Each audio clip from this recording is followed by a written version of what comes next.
Şiirlərim dillər əzbərdir. İzin ver, sənə yazdığım yeni qəzəldən bir beyt oxuyum. Manam aftab-ı şərq, az şərq anadan. Az şərq to, eydir, an dil aramadan. Necədir anam, bəyəndinmi? Oğlum, Məhəmməd Hüseyin, deyirlər sən böyük şairsən. Amma mən sənin nə dediyini başa düşmürəm. Sən bu sözləri, bu şeirləri kimin üçün yazırsan? Ana, bu elm üzüdür, bu şeir dildir. Bütün şairlər bu dildə yazır. Elə yazmalısan ki, mən də başa düşüm. Sənin özlənən də başa düşsün. Axsan bu dili başqasının qucağında yox, mənim qucağımda. Kəndimizdə öyrənmirsən. Özgənin bağında bülbüllük eləməkdənsə, öz salan güllərinə bir nəğmə oxu. Mənim südüm sənə o dildə halal olar ki, o dili mən anlayım. Haqlısan ana, mən öz evimdə gəlmişəm. Sənin südünə, torpağımın suyuna borcluyum. Söz verirəm, elə yazacağam ki, sən oxuyanda ürəyin fərəhlə dolsun. Hər bir Azərbaycanlı özünü o misralarda tapsın.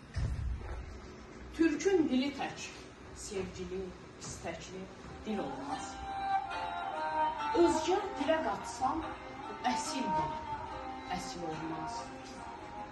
Öz şeirini farsa, ərəbə qatmasa şair, şeiri oxuyanlar, eşidənlər kəsil olmaz. Pişmiş kimi şeirin də gərək dadlısı olsun. Pişmiş kimi şeirin də gərək dadlısı olsun. Kənd əhli bilərlər ki, boşaqsız xəşl olmaz. Sözlər də cəvahir kimidir əsli bədəldən, təşxis verən olsa bu qədər zir-zibir olmaz. Şair ola bilməzsən, anan doğmasa şair. Şair ola bilməzsən, anan doğmasa şair. Missən abala, hər sarı köynək qızıl olmaz. Fars şairi çox sözləri bizdən aparmış, Sabir kimi bir süfrəli şair təxil olmaz. Türkün məsəli, folkloru dünyada təkdir. Xan yorğan kənd isə məsəldir, bitli olmaz.